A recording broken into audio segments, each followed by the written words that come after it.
have an opinion, but I have no idea what you just. All right, we are live once again with Volume 9 of the Future of Education Roundtable. Debbie, would you please kick us off as I do my obligatory sharing out to different areas and platforms? Absolutely, I will. Welcome, everyone. We've got Thomas Brennan, we've got John, we've got Jackie back again. If everybody just wants to do a quick hello, that would be awesome. Today we're going to continue our talk about technology. I'm going to let John kick it off with just some introductory words, maybe to get the audience up to speed so they can follow along with us, John. Sure, Yeah, sure. definitely.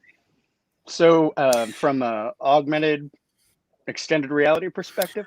So John, at this point, it's probably no secret to anyone tuning in, I would imagine, that Debbie, Jackie, myself, and now you are all in, I would call it significant collaboration on an answer to this, what I think of as a ludicrous incremental attempt at changing education.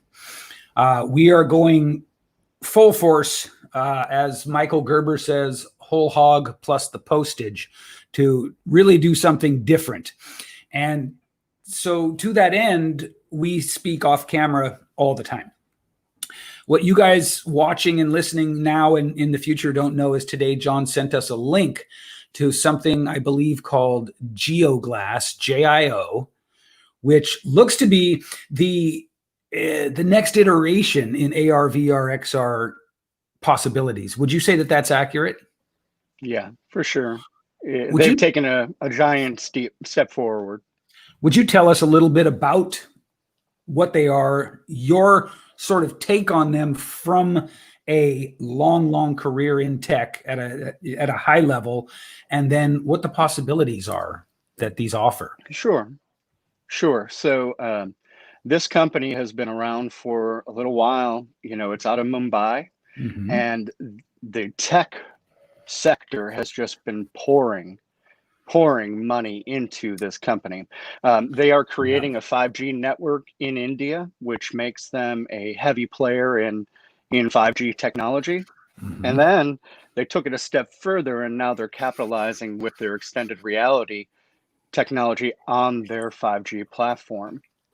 So really positioning the company and the people of India in a really nice place for extended reality. Tell us a little bit about the definitions of VR, AR, and XR. I think that would be a good place to really sort of lock in. I could start with VR. That's the easiest one. Usually everybody understands virtual reality. It's been around since the 60s of some sort. And, you know, the little glasses where we would do this, you know, that was kind of, you know, that was the earliest form of it. And now, you know, step into the PlayStation era for our youth, and they have full gaming platforms built in these virtual, you know, environment, so VR. And then you step that forward towards the fourth transformation, and that's when we start to move away from cell phones, and we start to move into technologies that are more wearables, Internet of Things.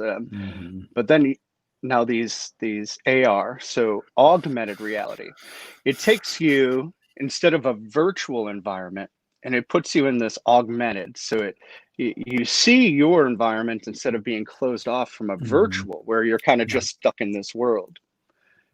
It allows the technology to come around you and be a part of your environment.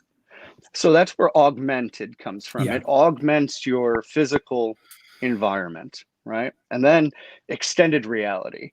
Extended reality has been the, you know, stepping stone up from augmented or VR, and it really gives you an opportunity to mix those environments. So you may have an application to where you just want to be closed off in a virtual room, and let's say helping somebody through troubleshooting some, you know, major step on an airplane, you know, from a mechanical perspective, and you've got to have full concentration because they're in the air and there's a mechanic and there's a problem.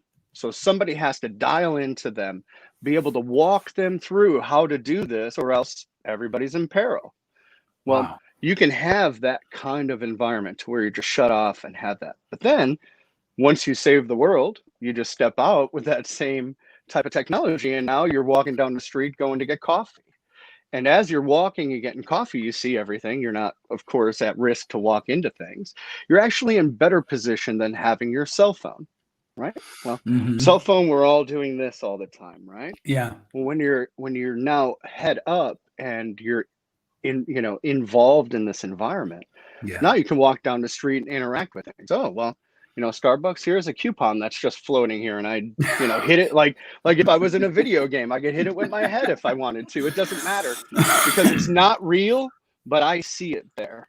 Yeah. So it becomes real. So it augments and extends my, ability to interact with the environment around me, but also, I should say, and also gives the marketers, companies, the all these elements access into your world too as well. Yeah. So the interactions with ads, you think a commercial sells you on, getting that new Jeep, right? Yeah. Wait till you're walking and a Jeep just pulls up right next to you and it looks like it's real, but it's not. It's an advertisement, right? Yeah. So that's the long definition. No, that's good. That I think it helps to put the three different terms in their categories. Talk about a brave new world. I mean, it's so wild to me that this stuff is either here or almost here right now. Tom, my friend, what are the downsides of this? I think walking down the street and bumping into a coupon from Starbucks would be a downside. And by that, I mean, the greatest fear is the over advertising of everything. Everything becomes potentially becomes an ad, becomes an opportunity for marketing. Yeah. So subliminal messaging is no longer subliminal because it's all right in your face. Right. And that would be a concern. It would be nice to be able to walk through a park and when you see a pine tree, not get a commercial for Lysol pine scented fragrances, right? So that would be a concern because if you can think it, you can do it. And that would be a concern. So having limits would be a huge requirement, but the risk is no limits and having a society that is potentially even virtually hacked. Yes. Now, here's what I find so fascinating about what you just said. Specifically the phrase, if you can think it, you can do it. Because this is where we're heading, whether we like it or not. The Luddites are not going to rise up and pull us back into, a couple centuries ago or something. It's just, if we chart the progress of humanity across, from when we crawled out of the ocean or whatever, we can see that we're constantly moving towards more and more interdependence, more and more complexity, et cetera, et cetera. And so the moral, ethical, and philosophical question is, how do we then, what is our moral, ethical, and philosophical sort of center as a species? And how do we, I guess, evolve it at the same speed as our sort of world evolves? For this, I want to hear Debbie's take. I was afraid you were going to ask me for my take on that. I just parted off that it wasn't me. It's funny, I was listening to a podcast this morning by Simon Sinek talking about having and being courageous and having integrity and what that means. And I think never in time in history have we needed to be very clear on our integrity and to have courage to do the right thing, even when Big Brother is looking, which is now what he will be doing. Yeah. And so I think when we turn this back to children, we as the adults, we as the parents, we as the instructors, as the facilitators have an increased obligation and responsibility to ensure that we guide them with a true inner sense and an inner compass that allows them to navigate this brave new world, which is probably braver or newer than any of the words we stepped into. But I think to keep that in check and to keep circling back to our why is really important. And I think that we'll need to be leaders in this environment. the five of us, to ensure that this remains so, that we take advantage of this new technology, but don't allow it to take advantage of us. I love that. Now, you said something about how this brave new world is no braver or newer than any of the worlds we've already stepped into. I think that's often overlooked. I think that generationally, and with each, so generationally, but then also with each kind of like breakthrough epoch, each technological, epoch, each profoundly new moment, we tend to think that we're crossing some sort of Rubicon, right? But the truth is that's all humanity does. Right. Really, if you look at us as a species, it's just one after the other, after the other, after the other. If anyone thinks that the game wasn't dramatically changed when the first people figured out how to make spearheads out of rocks, I mean, seriously, that was a game over advantage, right? You're going to run up and try to fight me. All I have to do is poke you. It's like, so I think that's really important, Debbie, especially as we see this skewed reality in media and social media, which plays right into our fear of crossing these Rubicons and big change and all this stuff. And I think personally that there are a couple of things I want to point out here. Our minds as a species tend to want to go toward worst case scenarios. I think it's a protection mechanism. Mm-hmm. I myself, I'm super optimistic. And in fact, what you people listening and watching don't know is that we joke off camera that I've been diagnosed as clinically incapable of seeing the downside. But it's, we can look at, if you're familiar with the work of Steven Pinker, he's a linguist who has done extensive study on, that proves, I should say, that life in every measurable way is improving and is beyond anything we thought possible even as recently as 100 or 50 years ago. So with that, I'm ready and willing and able to sort of move boldly into this, brave new future. But I think I think that focusing our efforts on the sort of key question of, in a world where, as Tom said, if we can think it, we can do it, what is our focus with the goal of sort of preparing and raising the best humans for that reality that we can?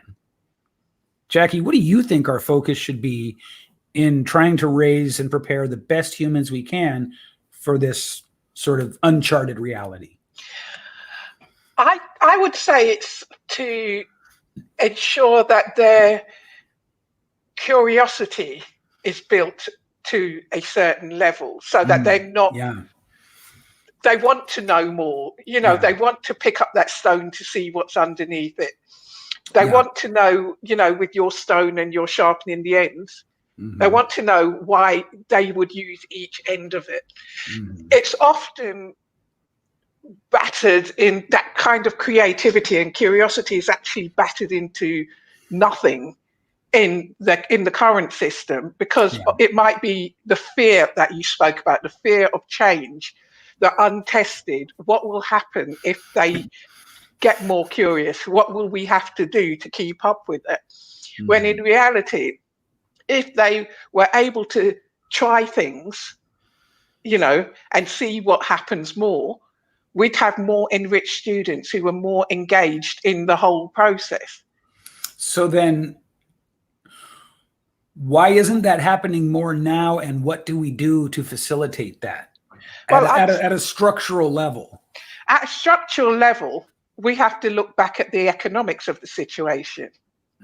Okay. And the economics of the situation is that we need a certain amount of the workforce to be working on the basic things that keeps the economic wheels turning. And from that point of view, the historical model of education would work. We teach people how to all dress the same, like all the same uniform, to think the same, to write the same answers to questions, to only speak when spoken to not have a point of view. Once we're doing that, we can keep the economic cogs turning.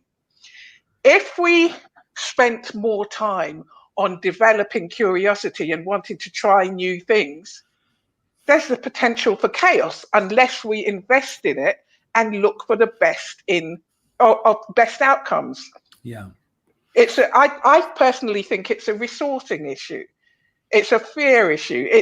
There's some political backing to it, which we never go into on this show, and because we don't like to mix the two, and we're quite right to. So you're saying we shouldn't go into that now? No.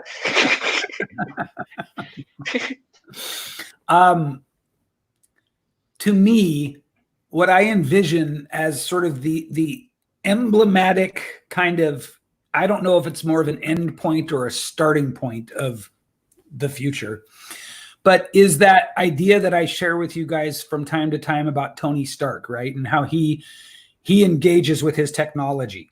His technology can do all of the work for him. And it's down to who is he as a person, how creative is he, and how much of a sort of asking the right questions, solving the right problems kind of a person is he, right? This is what I think we're heading toward. I think we're heading toward a time where maybe not quite to the extent of something made for a hit movie, but to a point where, our math teachers all told us, what do you think, you're going to walk around with a calculator in your pocket every day? You have to know math. Well, that's obviously backfired on them. And it's going that way with all of those sort of what we might think of as foundational skills. You do need to understand math to an extent, of course, and math is valuable without question, but we all have calculators in our pockets now. In fact, we all have computers in our pockets that are more powerful than the ones that sent a rocket to the moon. So obviously technology is moving a bit faster than my 8th grade math professor thought it would.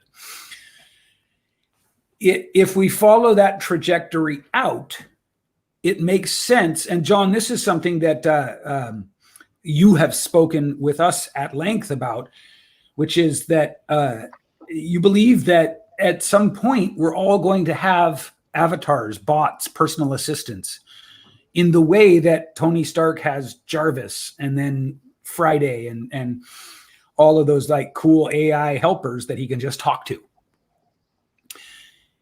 Those are the ones that are going to do all the sort of computational and calculational heavy lifting as we move forward, right?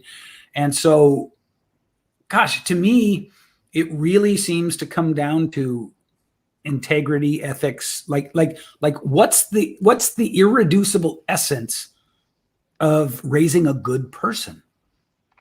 John, what do you think?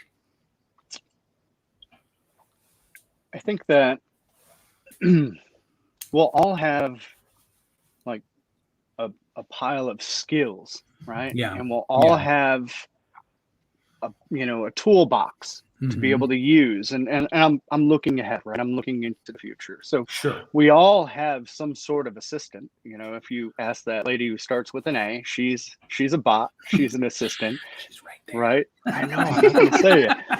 But we all have. So even people who were like resistant to the microwave, right? I remember my grandma, like, get that thing out of my house. Yeah. I might have come full circle and now I'm afraid of the microwave, but that was for a different reason. Back then we were sold on everything's good, right? So it's the same thing. If I have tools and skills for good, I'm going to do good. If I have tools and skills to do bad, I'm going to do bad. So, society just will kind of, you'll be able to develop tools to do good things. And you'll be able to develop skills to block out the bad things in some cases, right? Security and all this, but it just is an enhancement of society. It just takes society and ups it past Facebook and this cancel society. It's going to up it. Yeah. And it's going to take it to a whole nother level with how we interact, how we, how we greet, how we converse across borders. Yeah. Just these little headphones will translate for me, as everybody could be speaking, a different language, and we can all just collaborate and interact, right? So I can't wait for that day, by the way. Yeah, there's great things, and then there's going to be bad things, and then there's going to be opportunities for careers and doing the good things and preventing the bad things, right? So but then how do we?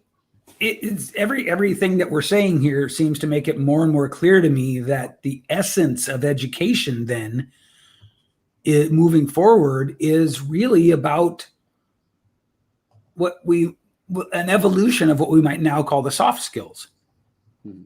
Right? Yeah. In other words, with immense power in each of our hands in, say, 30 years' time, doesn't the most important task become to help to mold altruistic, pro-social, creative humans? Tom? The short answer is yes. But the longer answer is the people with the money create the technology, and they get to establish what's good and bad.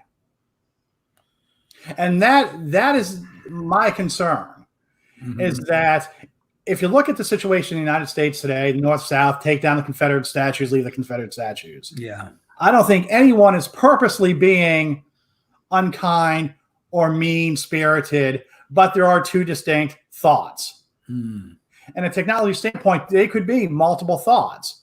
And the reality is the person who has the money and drives the technology gets to pick the good and the bad. Yeah. And they get to start driving down the technology. Now, as we become adapters to that technology, we can change how it's used.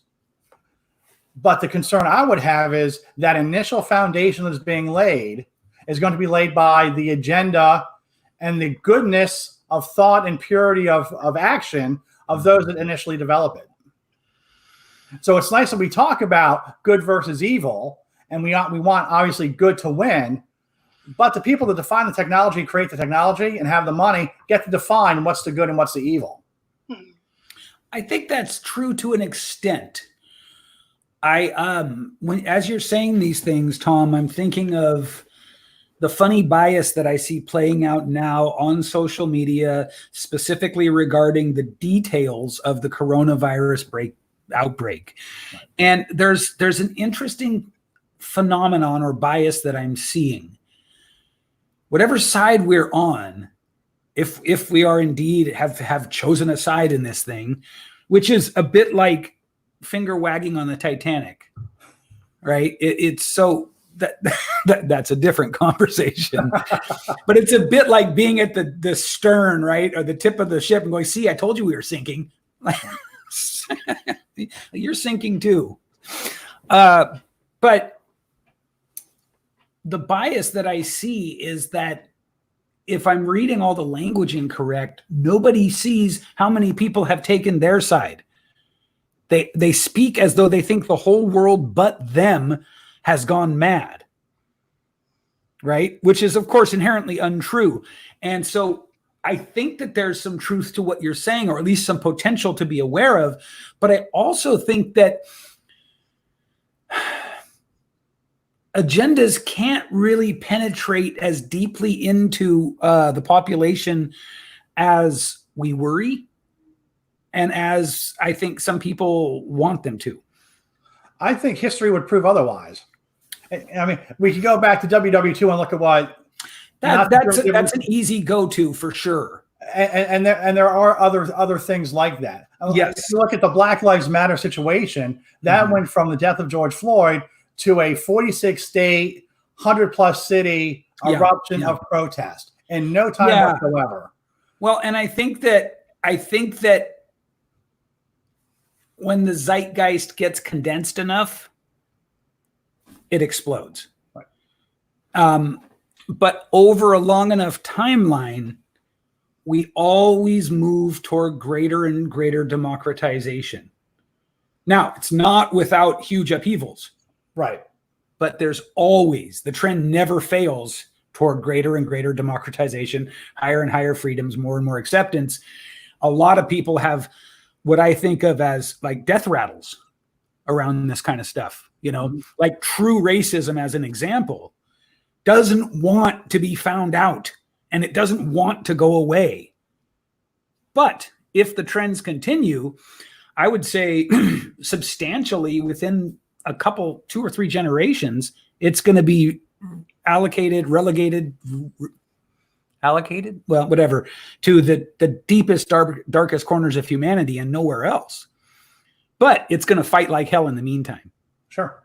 So, but all of this still takes me back to, so Debbie, I'm going to ask you, I'm just going to prepare you now.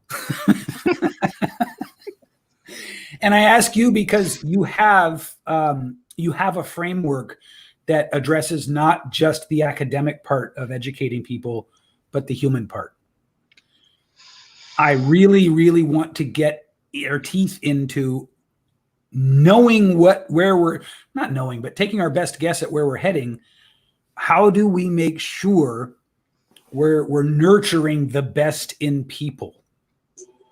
I think that's a really good question, and one that I wish more people were asking. Yeah. I think that with this technology, we have an increased responsibility, and our responsibility lies with our children to ensure that their moral character continues along a path that has strong integrity, as I mentioned earlier. Right. How do we do that? We give it equal time in our schools, and we teach it like we teach everything else. We don't leave it to be absorbed through osmosis, that they're just going to kind of get it, right? We look at people that put their children in soccer, for example, and spend weeks in the backyard teaching their child how to play the game and all these things before the first practice. The kid's 5, but they never teach them maybe how to be kind to somebody or how to act at a 5-star restaurant. They just expect them to be able to do these things. So it's sort of fascinating and a little bit humoristic to watch that. But I think really taking those, and we call them the 6 pillars at our school, right? And taking those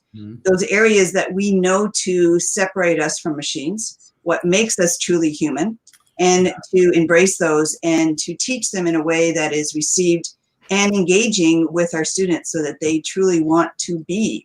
I just finished a summer camp for the last 2 weeks, and my students every year write a book. And it's in a series called What Every Cool Kid Deserves to Know. And they decided to write about diversity. And they hit all of the different areas from the LG, I don't know what the acronym is, but that to race, to just different ways of thinking and accepting and judging people because of what you believe to be their actions, and then finding out differently once you dig a little deeper and not making assumptions. And they did this all on their own. I just sat back and gave them the space to do it. So with the proper opportunities, they can learn this and they can be leaders even for adults. I learned a lot this last 2 weeks. So I think it's putting our focus on that and allowing them then to be equipped to use the tools that we know are coming, which will really make being a great person so much easier, right? You don't have to do with all the mundane stuff. You can just practice being awesome. I think it's going to be really good. I really see the potential upside of artificial intelligence taking over the bulk of sort of the menial stuff, or the stuff that's computational and calculational in nature, right? And rote and repetitive, that kind of thing. I really see it, best case scenario, as a potential second enlightenment. Yeah, I really do. But without the, hopefully, without the subjugated class that the enlightened class builds their whole world off of. Well, if we look at history, as Tom mentioned earlier, and every time we went and had to do less to survive, we had more creation. We had more creativity. And I think that we're heading into a whole new realm of that. And it's really exciting. I'm very excited to have a bot to do all of my stuff. I'm telling you. I'm ready. Me too. And I will say this too. I lost my train of thought. It's okay when you have a bot to have it for exactly. If you had a bot, no problem. Yeah, if I had a bot. Talk about, Jackie, some of the more bold, exciting, just kind of out of the park possibilities that this AR, XR, VR will give us in educating today's kids, tomorrow's leaders? What are some of the things that people may not have thought of that we'll actually be able to do with this tech? Well, what a question, but a very good question. I'm not sure that I can answer, because the sky's the limit, really, isn't it? It's like it's going to be studying without limit, because we won't be saying to students anymore, I just want you to find this out. Right. You know, or I just want you to answer this question, because we'll be developing students who, when they get to the answer we want, we hope that it creates more questions in their mind and they want to extend themselves a bit more. Yeah. You know, which when you say, which no one else had thought of before, I wonder if the traditional education system actually thought of that, because it was like, do this, get an A, Bob's your uncle, off you go, next career. You know, just if you get more than sorry. Yeah, just keep saying Bob's your uncle every now and then. That's all I ask. I know what you mean, though. Yeah. Some of the things that really excite me that I thought of is, like, if you want to teach a child trigonometry and engineering, we can put them in a simulated environment where they can organize building a pyramid in Egypt, right? If we want to show them how planets are born, we can take them out into the solar system and show them. I tell you what, there's a question just like that in the maths exams, but it talks about a ladder leaning against a wall. Yeah. And what is the safest angle that the ladder should be leaning at, and how long should the ladder be? All of that becomes that little bit more interesting when you're actually building a wall and putting the ladder against it, you know. Absolutely. Because, you know, having Miss Gold standing there saying, you know, when you're walking along the street and you come across a ladder, who does that anymore? Very few people have ladders against the walls on the street, you know. But we'll be saying, go into the simulator. Yeah. Yeah. I think the ladders along the walls along the street stop just after that suspicious spate of broken necks, right? Exactly. Exactly. Yeah. So, John, what are some of the just sort of wild and woolly applications that you see for the AR, XR, VR moving forward in the educational space? From an educational perspective, I think that it will be, in order to succeed, we have to have an immersive entertainment type of platform. Okay, so if we look at where our youth are today and what surrounds them from entertainment, communication, everything. I mean, when they're 1.5, they already can swipe on a phone, right? They understand how to pull up pictures. By 3, some of them know how to open up a web browser, right? And they're just, they're in it. So then they get into video games, and you see the rise of video games. Now there's more video games on than actual baseball, basketball, football, soccer, American football. So, okay. So there's all these sports of drone flight and you know, the video game teams being sponsored by major corporations, right? Yeah. So you have to look at that and go, well, isn't that really where education should be going? Because these kids learn so much just from what's provided to them. We didn't, you know, when our parents said, you know, listen to songs with good lyrics, we didn't have 700 songs to listen to at that one time. We didn't have 7,000 songs to listen to. We had maybe 6 songs on the radio. And if you weren't allowed to listen to that, maybe you shut the radio down, right? So, you know, I think that education has to be entertainment. They have to be interested in it, and they have to feel like they're a part of it. So actually, like you said, moving something, you know, as simple as a pyramid would be from our old days of drawing it out in 2D. Now, you've got an iPad that has LiDAR on it. Okay. And that will go 6 degrees of dimension and it'll map it all out for you. And now you're a student and you have this technology in front of you. What are you going to do with it? Yeah, exactly. Imagine what you could do with it. But that's the problem. Nobody's asking them to do those things. They're saying, well, you're spending too much time in that environment. You're spending too much time in that. Yeah, because it's interesting, because it's got me. Everything else doesn't have me. Yeah. It's just not clicking here. Yeah. But you put me in front of this. And there's thousands of games. There's thousands of opportunities to learn different things. Again, good and bad, right? The good and the bad. So future, I feel, has to be this immersive, got you just because you just can't learn enough. You've got to know more.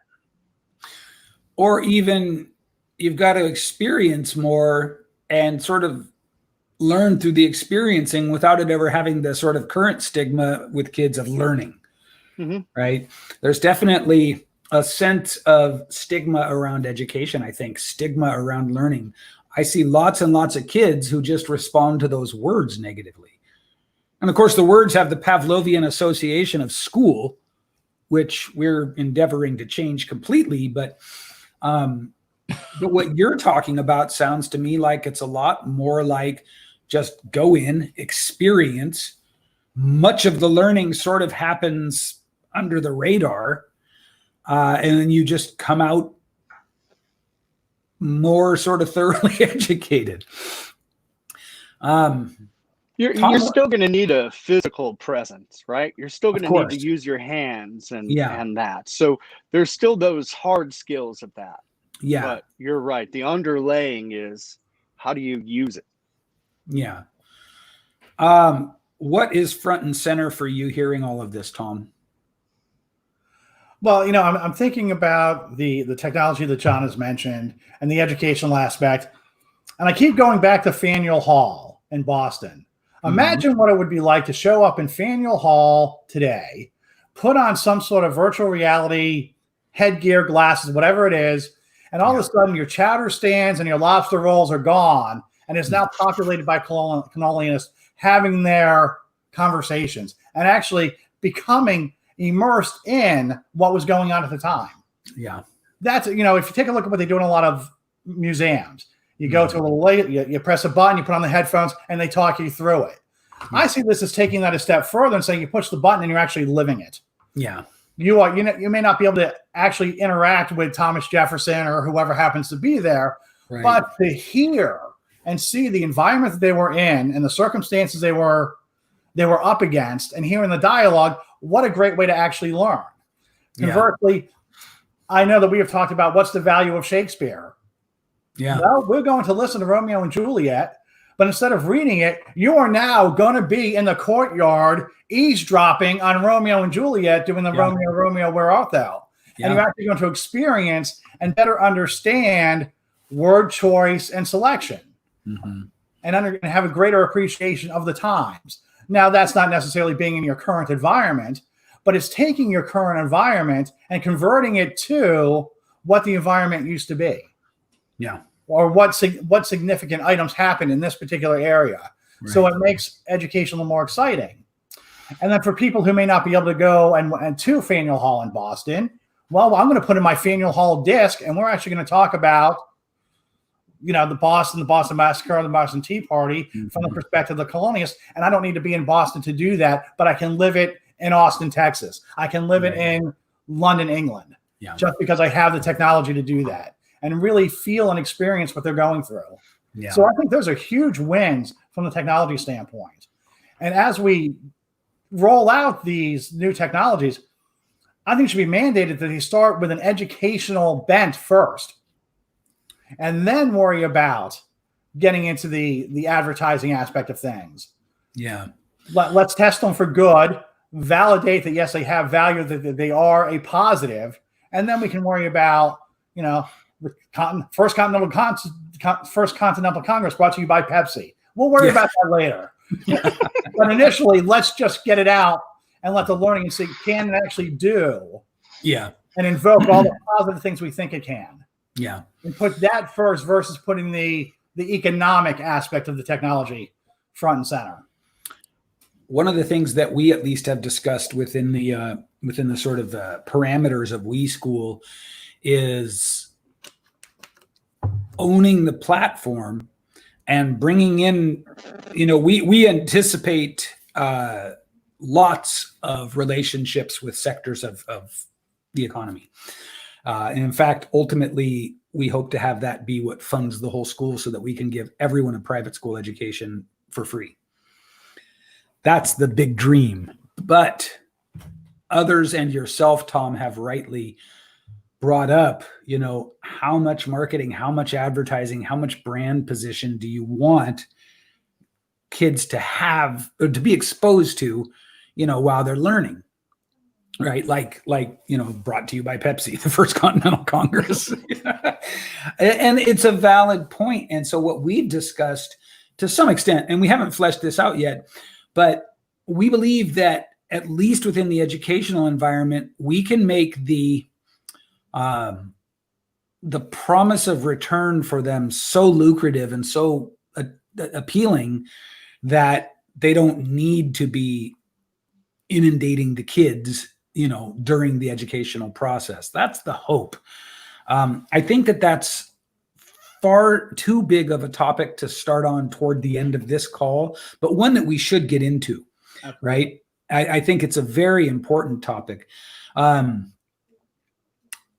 So does anyone have final thoughts on the sort of sky is the limit potential of technology and education to sort of wrap up this volume of the Future of Education Roundtable? Jackie. Well, I was going to say, the way that I see it, no matter how much we resist it, the idea of learning has become, to a large extent, redundant in the kids' minds. Yeah. That when you say learning, they go, okay. So we have to make them learn without making them know they're learning, and technology seems the way to do it.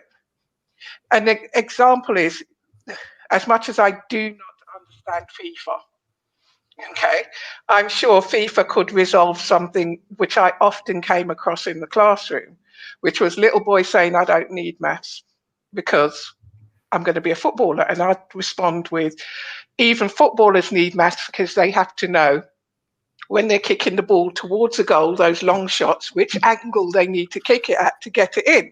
And they just would not accept that, Now, if they could go into, sorry, John, I never remember the which it is, XRA, right? But if they could enter onto a field and watch the way that footballers really think, I'm sure that would be a problem solved. I've seen, even with my own child, he learns pretty much everything that he learns through, technology. It's something that we should not be afraid of. We should not be afraid of the development that will come from that.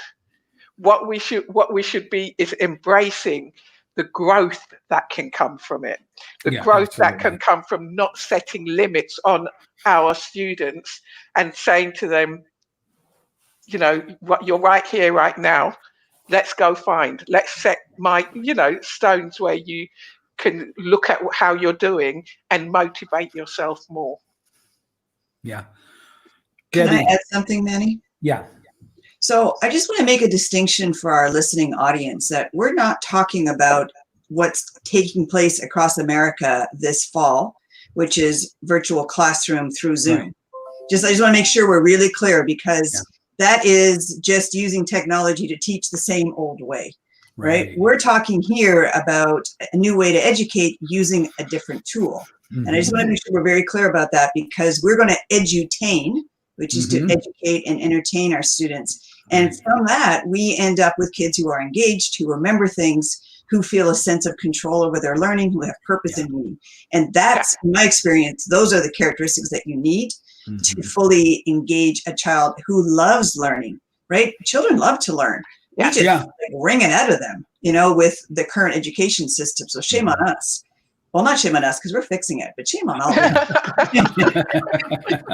So yeah, I just want to make sure our listeners are super clear that we're not saying getting in front of a Zoom camera and teaching the same way you did in the classroom is what we're talking about. Not at all. That is absolutely not what we're talking. Okay, good. That is so glad you brought that up.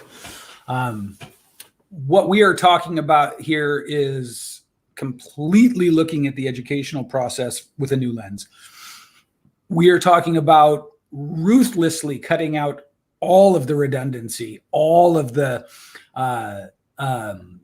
bureaucratic sort of influence, all of the overkill, all of the pedantic nature of current education, all of those things, and seeing how close to the sort of beating heart of what education really is we can get, and how much we can face forward with it rather than facing backwards while saying we're facing forwards, which is a lot of what's happening. Any final thoughts from you, Tom? No, it's actually kind of fun because as we involve technology, that will actually free up teachers' time to teach the fundamentals that Deb's always talked about as far as the humanity aspect and things like that. It's like, okay, you know what? I can use these edutainment devices to teach a lesson, and I can take my time and my voice to teach how to be a human. Yeah. So I think it really is going to help balance out the needs of a well-rounded 18-year-old upon graduation. Yeah, agreed. John, any final thoughts from you? I would probably like to just level set on timeline, maybe, because some of these things that we've mentioned sound pretty far out, maybe to some, but little in do reality, they know. little do they know this exists today. Just as the advancement of robotics and all these things, I think the thing that I would like to leave our listeners with is respect. We have to respect how quickly change is coming. Okay. And it's not just because of what's happening around us. It's because technology has been driving us quickly. And a lot of us have just been saying, well, that's still years away. That's still years away. Well, guess what? It caught up. So we have to respect how quickly this is coming and how quickly the workforce and what skills are needed have changed without anybody even realizing it. I'm talking within the next 4 to 5 years, these technologies will be every day to where we got rid of our cell phone and we're all heads up and interacting. So this is just a few years away. The technology, as we talk to lead up, that it's in existence. And for the lucky people in Mumbai with this company, they'll get their XR glasses for under $200. Wow. Okay. All right. This is how quick. So respect is what I would say. Yeah, this is not a drill, people. Debbie Elder, Tom Brennan, Jackie Gold, and John Bailina, thank each of you so much for chiming in today and joining us on Volume 9 of the Future of Education Roundtable. Bye, everyone.